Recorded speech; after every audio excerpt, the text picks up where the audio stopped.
Claramente, então, a gente começa a perceber que há uma diferença da forma como Deus vê e que os homens enxergam. Então está lá Samuel tomando uma decisão arriscada. Que decisão difícil é essa de você escolher a pessoa que vai governar, o rei? Que responsabilidade, que coisa difícil, não é? Às vezes eu me vejo nessa posição de ter que escolher o presidente da empresa, não é? O principal gestor da empresa, e olha que é uma tarefa muito difícil, viu, gente? Não é fácil, porque a gente fica em dúvidas. Recentemente essa semana passada acabei de finalizar a escolha do novo presidente da empresa, não é? E estou trabalhando esse assunto desde o ano passado, e é espinhosa, é muito difícil. E nós temos essa responsabilidade. No texto de Marcos, capítulo 12, 41 a 44, não precisa abrir, eu vou ler aqui para vocês. Está Jesus lá, assentado diante do gasofilácio, observava Jesus, como o povo lançava ali o dinheiro. Ora, muitos ricos depositavam grandes quantias. Vindo, porém, uma viúva pobre, depositou 2 pequenas moedas correspondentes a 1 quadrante. E chamando seus discípulos, disse-lhes: em verdade vos digo que esta viúva pobre depositou no gasofilácio mais do que fizeram todos os ofertantes, porque todos eles ofertaram do que lhes sobrava. Ela, porém, da sua pobreza deu tudo quanto possuía, todo o seu sustento. Aqui está uma observação muito interessante. É como se Jesus estivesse sentado aqui, não é? E observando as pessoas trazerem as suas ofertas. E Jesus estava observando e vendo pessoas trazendo quantidades grandes de dinheiro, não é? Mas o que de fato chamou a atenção de Jesus foi uma viúva pobre. Imagino que essa viúva deveria ser uma senhora já de certa idade, não é? E ela então depositou 2 moedinhas. Que valor que tinha isso? Essas moedinhas eram moedinhas mesmas, como as nossas moedinhas provavelmente hoje, não é? De pouco valor. Mas sabe uma coisa que me chama a atenção nesse versículo? É que está registrado isso na Bíblia, e Jesus valorizou, e quando Jesus diz em verdade vos digo, significa que ele está chamando a atenção e colocando isso num grau de importância grande. Então Jesus valorizou essa atitude daquela viúva, não é? Muitas vezes nós estamos em eventos, nas igrejas, e nós então temos que contar o dinheiro, não é? Algumas vezes eu já fiz isso, poucas vezes, mas já fiz. Então, quando nós recebemos a oferta, nós começamos a separar o dinheiro, e então colocamos as notas grandes aqui do lado, e as pequenininhas a gente dá uma encostada. Sabe que isso é muito perigoso, porque muitas vezes nós estamos valorizando o valor das notas, e nós estamos não desprezando as pequenas moedas que chegam. Lá no nosso ministério, às vezes, no começo a gente recebia dinheiro pelo correio, agora é proibido, não é? Mas às vezes a gente recebia umas moedinhas. E a tentação da gente é olhar aquelas moedinhas e desprezar pelo pequeno valor monetário. E é interessante como Jesus aqui fala, não, essas moedinhas têm alguma coisa de extraordinário, de importante. Então, quando nós estamos falando aqui, observava Jesus, como o povo lançava ali o dinheiro, muitos ricos depositavam grandes quantias. Essas grandes quantias significavam valor material alto. Era um valor material alto. A viúva pobre depositou 2 pequenas moedas, valor material baixo. Não é? Então, grande dinheiro, valor material alto. Pequenas moedas, valor material baixo. A interpretação de Jesus: eu em verdade vos digo que essa viúva pobre depositou no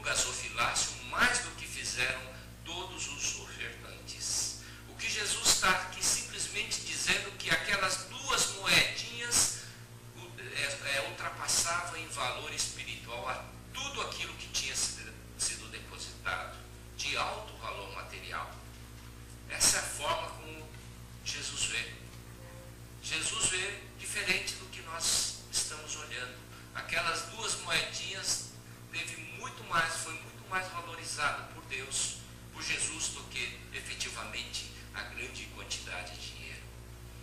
Valor material baixo, mas valor espiritual altíssimo. Por quê? Porque Jesus vê o interior. Jesus não vê o exterior. O exterior é o valor que está cravado na nossa nota, não é? Mas Jesus não está muito preocupado com isso. Jesus está preocupado aquilo que está dentro de nós. Um outro versículo de Mateus 6:20 diz: mas ajuntai para vós outros tesouros no céu, onde traça nem ferrugem corrói, e onde ladrões não escavam nem roubam. Aqui há, sim, dizendo: mas ajuntai para vós tesouros no céu. Não é? Essa é a recomendação: onde traça nem ferrugem corrói, onde ladrões não escavam nem roubam. Mateus 10:42 diz: e quem der a beber, ainda que seja um copo de água fria, a um desses pequeninos, por ser este meu discípulo, em verdade vos digo, de modo algum perderá o seu galardão. Mais uma vez aqui: e quem der a beber, ainda que seja um copo de água fria, a um desses pequeninos, por ser este meu discípulo, em verdade vos digo, de modo algum perderá o seu galardão. Isto está sendo convertido, não é, em créditos no banco celestial. Esse copo de água tem um valor, não é? E esse valor é um valor espiritual. Deixa eu falar um pouco, traduzindo um pouco, na experiência da vida dos meus pais. Quando nós trabalhamos no Ministério de Família, é bom a gente olhar os exemplos que vêm das nossas famílias, vêm dos nossos pais. Ontem nós estávamos aqui e nós ouvimos vários testemunhos, alguns testemunhos maravilhosos, outros o sofrimento, não é, que as pessoas sofreram com seus pais.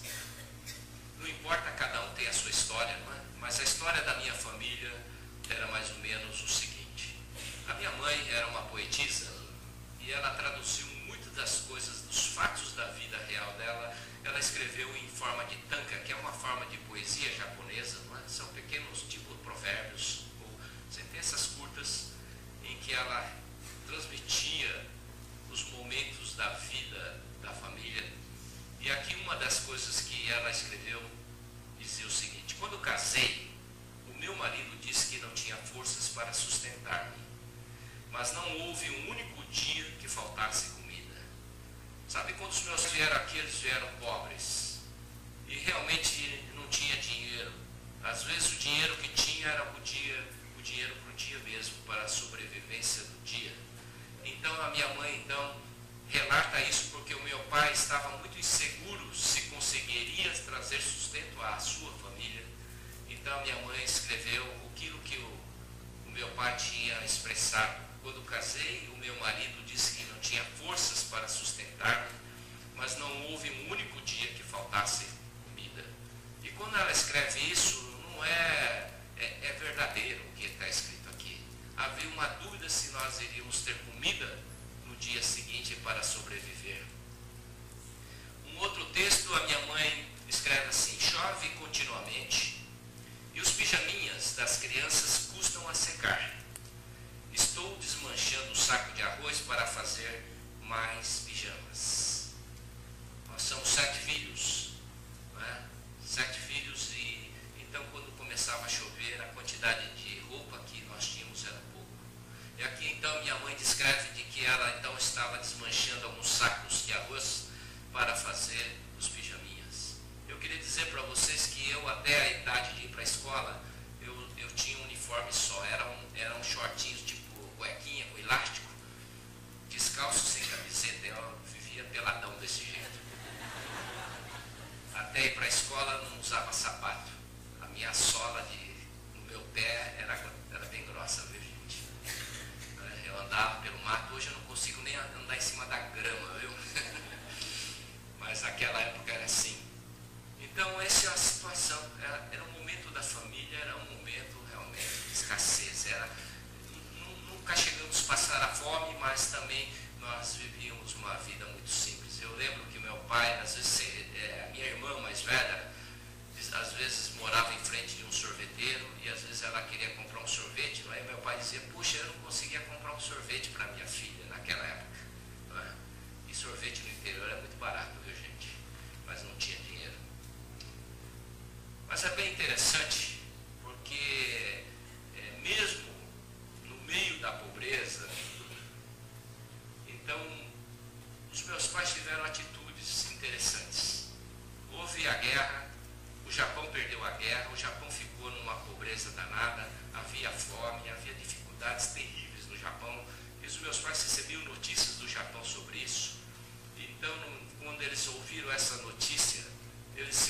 organizaram e aí eles ajuntaram algumas coisas, colocaram e despacharam lá para o Japão.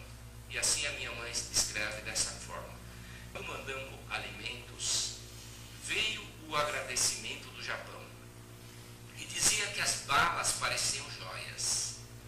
Fiquei triste, porque aqui podemos saborear quantas balas quisermos. O açúcar era um produto inexistente no Japão durante e logo após a guerra. Então, quando houve aquela destruição, o Japão numa pobreza muito grande, das necessidades muito grandes, os meus pais ainda eram pobres. Então eles ajuntaram o que deu para juntar e mandaram alimentos para lá, mas uma das coisas que marcou muito naquela época foi o açúcar e as balas. Aqui diz que as balas pareciam joias, eram tratadas como uma joia. Que coisa, não é? A bala custa nada hoje, não é? Mas aquilo era uma preciosidade para aquelas pessoas.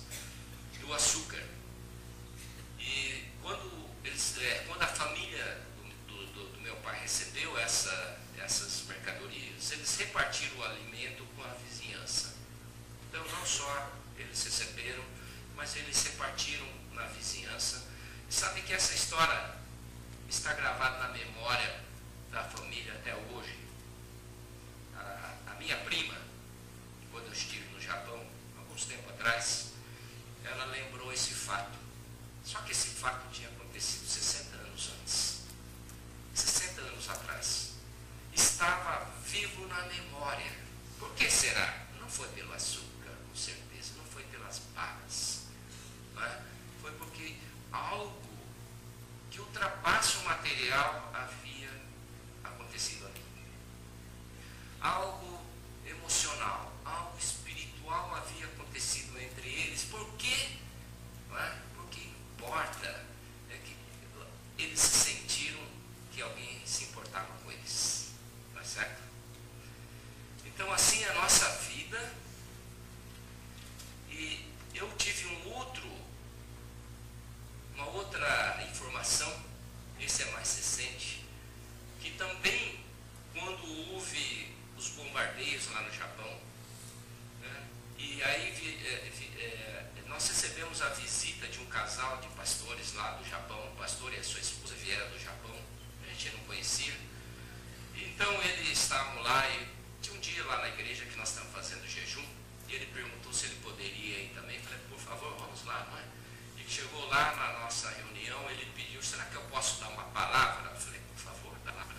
Então ele compartilhou uma história que eu não conhecia, que ninguém conhecia de fato. Ele compartilhou uma história muito interessante. Que os pais desses pastores, acho que da esposa do pastor, que era pastor, não é?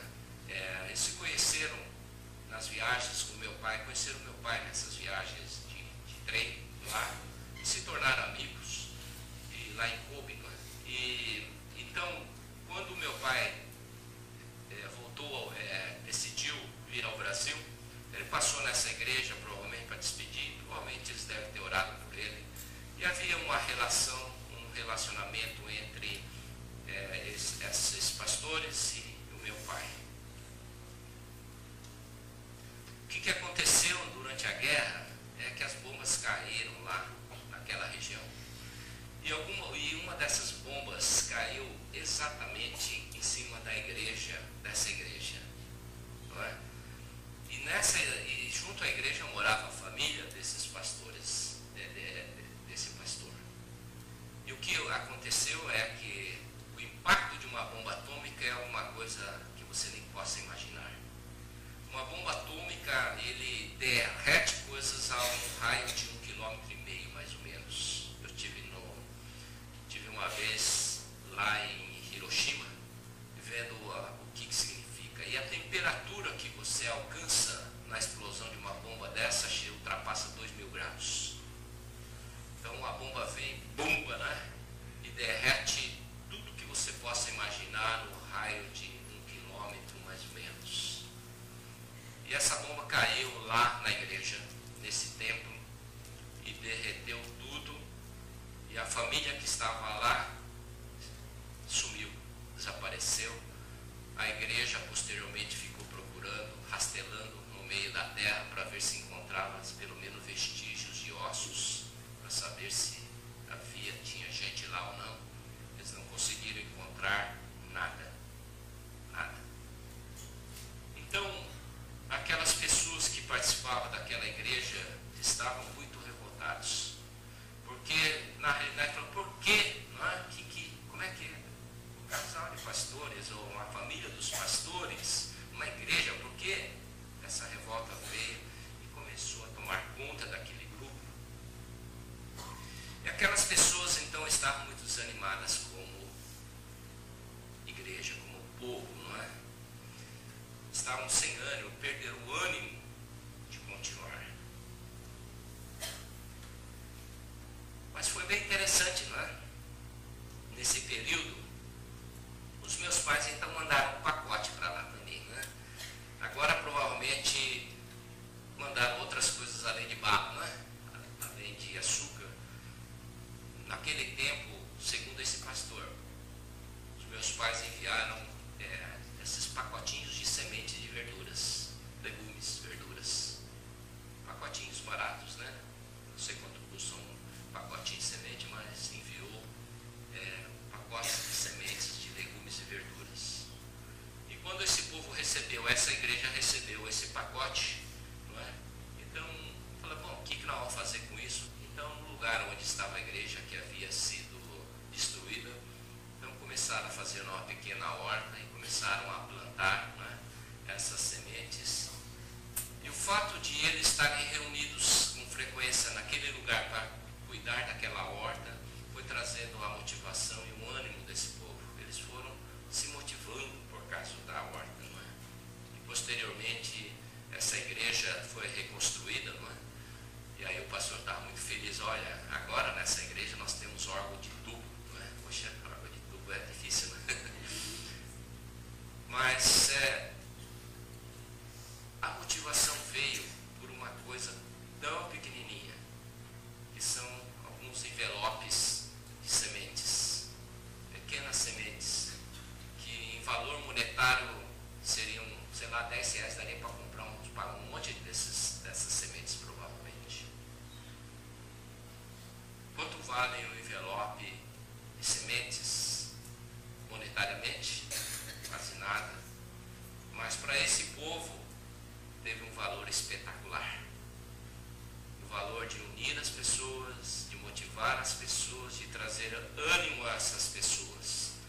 E quando esse pastor estava aí, eu saí viajando com ele, e aí ele, todo lugar que ele ia, ele procurava o tomate amarelo. Ele falou, onde tem o tomate amarelo? Eu falei, tomate amarelo? Não tem tomate amarelo. Aqui no Brasil tem tomate vermelho. Eu imagino que o tomate que eles produziam lá foram afetados pela radiação e deve ter ficado amarelo, provavelmente, não é? Então ele estava procurando esse tal tomate amarelo, não consegui mostrar, não é? Para ele o tomate amarelo. A generosidade, gente, ela não depende da riqueza, do quanto temos, da abundância. Os meus pais foram generosos quando ainda eram muito pobres. Se você perguntar, bom, ele estava em condição de fazer muitas coisas, eles estavam em condição de fazer o que eles fizeram, porque eles eram pobres. Mas a generosidade para Deus não está relacionada com o material, está correlacionada com o nosso coração, puramente com o nosso coração. Eu penso até que quem não é capaz de ser generoso os seus primeiros reais, não vai ser capaz de ser generoso com os seus primeiros milhões. Muita gente diz, o dia que eu ganhar um monte de dinheiro, aí eu vou contribuir. Eu falo, esquece, você nem precisa lembrar desse cara aqui, ele não vai realmente contribuir. Porque a questão da generosidade não está relacionada com quanto você tem no bolso, não é? O valor que você tem no bolso. Não é isso que desperta a generosidade das pessoas. Então, se você encontrar pessoas que não são generosas nos seus pequenos, poucos centavos, poucos reais, não vai esperar que se um dia ele ficar rico, não é? Ele vai ser generoso nos seus milhões. Os meus pais, mesmo durante a sua pobreza, eles foram capazes de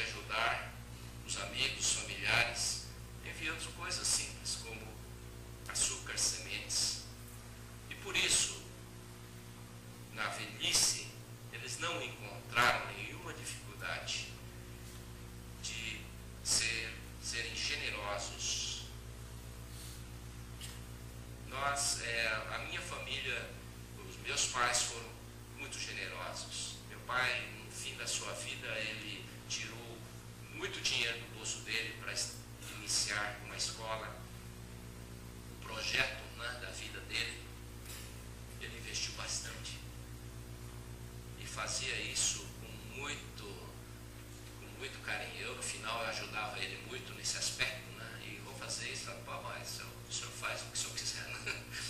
E ele foi muito generoso e investiu pesado, né? Nós mantemos várias escolas hoje, gastamos muito dinheiro para manter escolas, que são escolas oferecidas gratuitamente à comunidade, e escolas de altíssimo padrão, ótimas escolas. Provérbios 11, 24 e 25 diz: a quem dá liberalmente, ainda se lhe acrescenta mais e mais. Ao que retém mais do que é justo, ser-lhe-á em pura perda. A alma generosa prosperará, e quem dá a beber será dessedentado. A quem dá liberalmente, ainda que se acrescenta mais e mais, ao que retém mais do que justo, ser-lhe-á em pura perda. A alma generosa prosperará. Aqui está um princípio extremamente importante. A alma generosa prosperará. Né? E aqui, como disse o pastor, a prosperidade não é para... a prosperidade é para que chegue e a gente continue alimentando as necessidades que estão ao nosso redor. A alma generosa prosperará. Um outro versículo em Provérbios 22, 9 diz: o generoso será abençoado, porque dá do seu pão ao pobre. O generoso será abençoado, porque dá do seu pão ao pobre. Então temos palavras confirmando a respeito da generosidade das pessoas.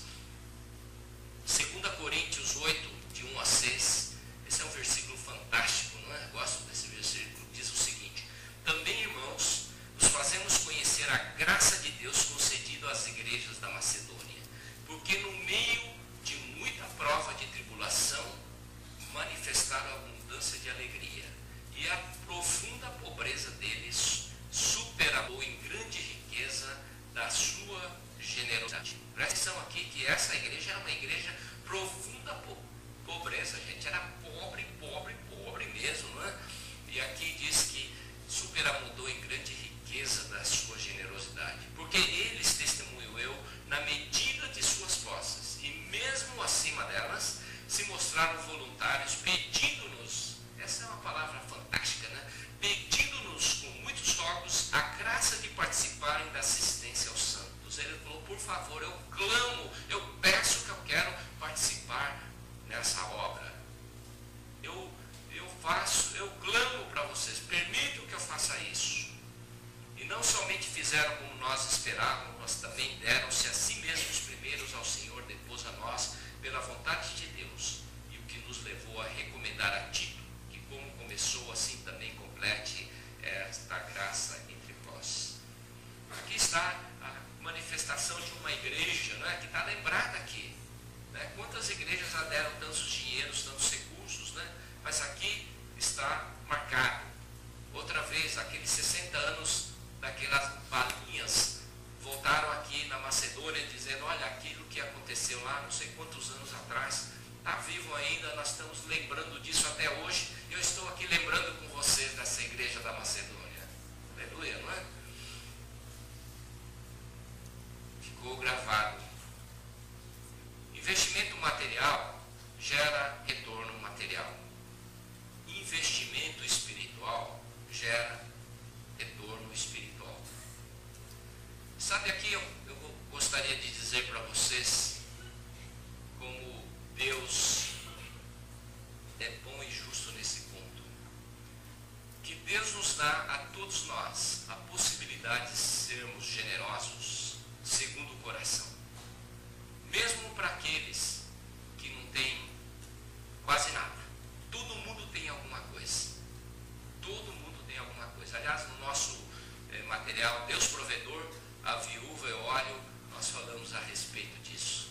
É fantástico, não é? Assim, com Deus, nos dá a todos igualmente o recurso tempo. Todo mundo tem tempo, não é? Esse é um recurso.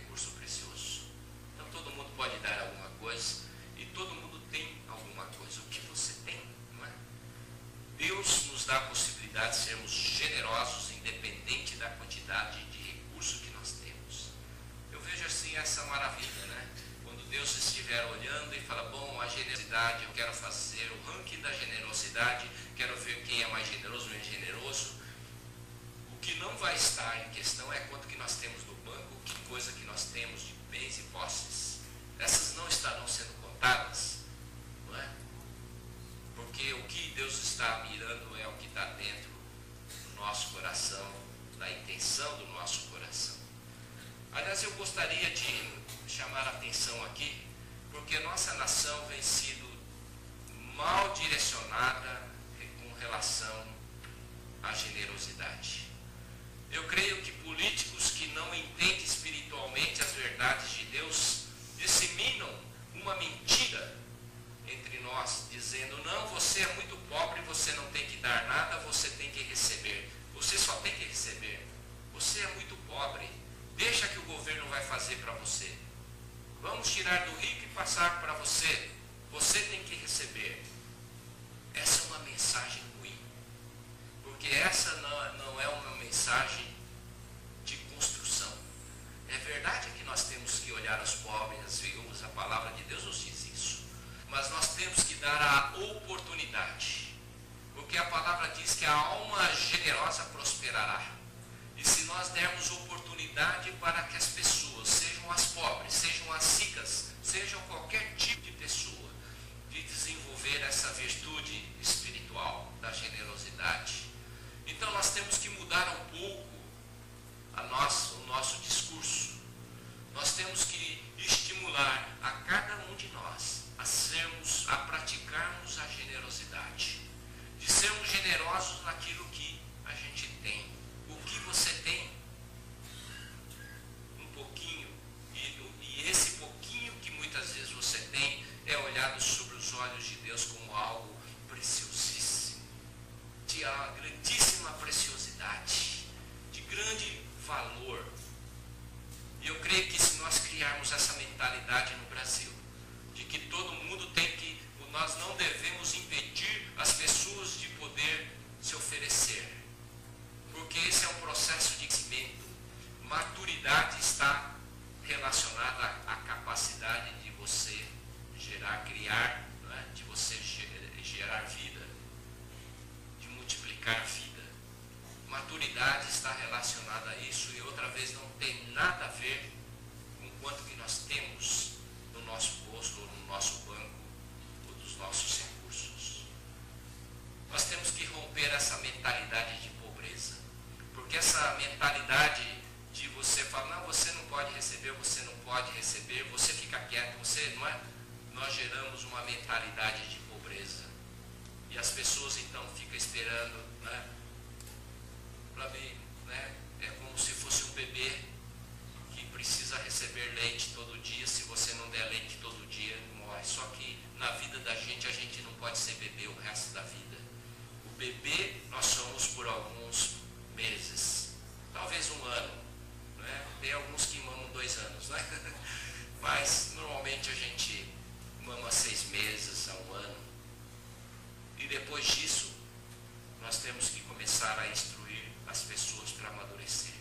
E uma das áreas que nós temos que desenvolver está relacionada com a generosidade, porque é uma ação de amor. Aliás, se você ver a palavra de Deus diz: há 2 mandamentos só que determinam tudo, não é? Da nossa fé: amar a Deus acima de todas as coisas e amar ao próximo como nós amamos a nós mesmos. Ultimamente eu tenho pensado um pouquinho sobre isso é um mandamento. Mandamento, na realidade, não é opção. Mandamento é uma obrigação. Amar ao próximo como nós amamos a nós mesmos. E nós temos traduzido na nossa sociedade amor ao próximo como se fosse uma opção. E não é. É obrigação. É mandamento. Então nós temos que exercitar.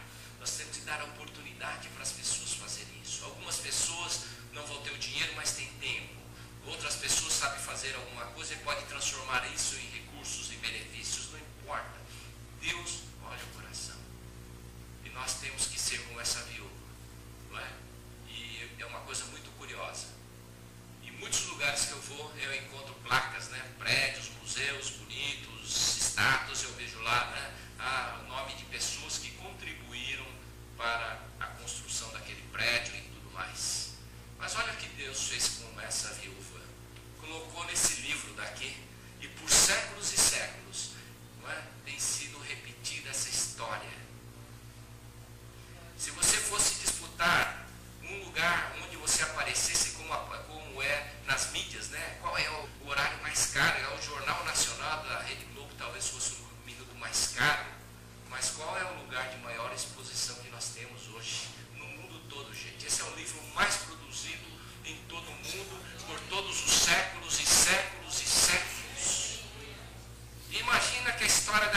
traduzir hoje, talvez não chegue a R$1. Talvez, né? Não sei. Estou chutando, não é? Mas... Então nós temos que romper esse ciclo e dizer, olha, temos que desenvolver a generosidade. A generosidade, Deus não vê as coisas como nós vemos. Deus vê o coração. E aí eu vejo o quanto que a igreja tem a sua importância, porque a igreja pode valorizar isso.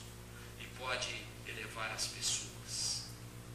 Mesmo nas circunstâncias mais adversas.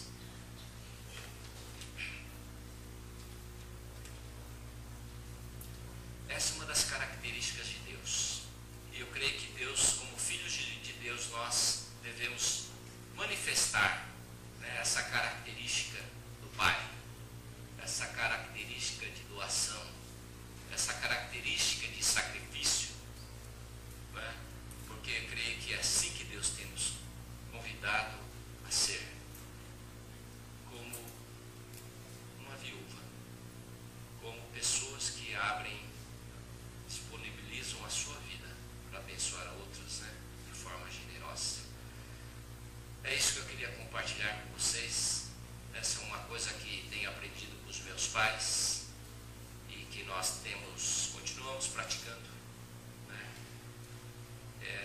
A gente faz com muito prazer. Entre os meus irmãos nós investimos bastante, fora da empresa, fora dos negócios, mantendo várias escolas, uma faculdade, vários cursos técnicos, escolas. Nós subsidiamos tudo isso. E eu nunca vi no meio dos meus irmãos, em nenhum momento, alguém dizer, poxa, não queremos mais contribuir. Pelo contrário, vamos contribuir mais. Esse espírito de querer contribuir mais está presente. Mas eu creio que isso veio pela experiência e pelo exemplo dos meus pais, lá no passado, quando a gente ainda era criança.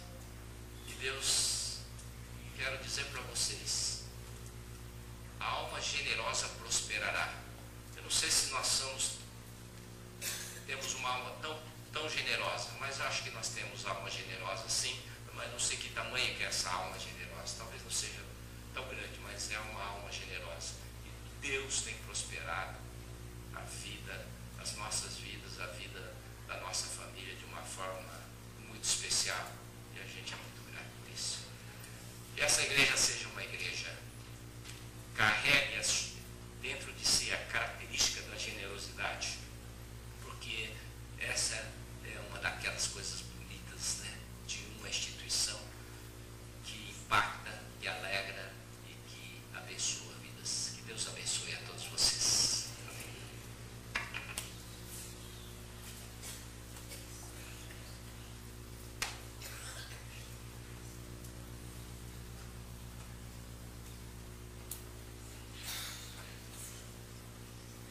Amém. Louvado seja o nome do Senhor. Estamos celebrando o aniversário. Chegamos até aqui porque os irmãos que nos antecederam foram generosos. Não é verdade? Chegamos até aqui porque no passado Deus tocou no coração de irmãos generosos, pastores generosos, passaram por aqui e nos deixaram esse legado maravilhoso, não é? Que Deus possa nos abençoar. Eu estava ouvindo a mensagem, naturalmente, também tocado como cada um de vocês, e o Senhor estava tocando no meu coração isso, não é? De que você nesta manhã pudesse oferecer ao Senhor a sua generosidade. O que é que você pode oferecer ao Senhor nesta manhã? A mensagem é tão clara, não é? Todos temos alguma coisa, não é? Nós vimos ontem esses vídeos desse Deus, o provedor, né? E o profeta perguntou àquela mulher, né? Ela estava com os credores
Jesus e vemos generosidade. Senhor, olhamos para o Calvário nesta manhã, vemos Jesus Cristo pregado naquela cruz, porque Ele me amou, porque Ele nos amou. Oh Deus, não há maior generosidade do que esta. Oh Deus, muito obrigado, porque o Senhor veio. Deus, o Senhor falou que o Senhor amou e deu o seu Filho. Senhor, nos ajude a nos doarmos, Deus. Nós estamos aqui nesta manhã, não para dar o nosso dinheiro, não para dar alguma coisa, mas nos doarmos ao Senhor. Queremos nos doar a Ti, Senhor. O pouquinho que cada um tem, as dificuldades, nós temos dificuldades, Deus. Temos tantas incapacidades, mas aquilo que o Senhor nos deu, aquela capacidade, aquela habilidade, nós queremos entregar ao Senhor e dizer: Deus, queremos abençoar as pessoas ao nosso redor.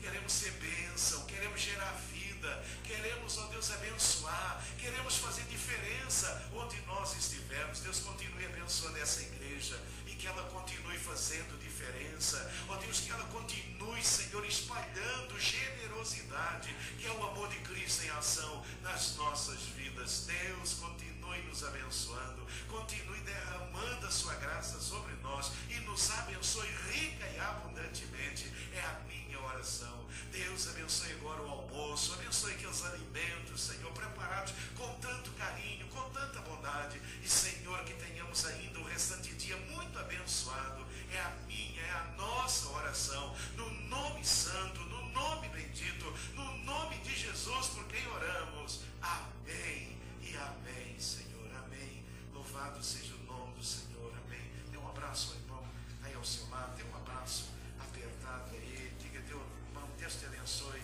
rica e abundantemente. Que a graça do Senhor esteja com cada um de vocês. Que graça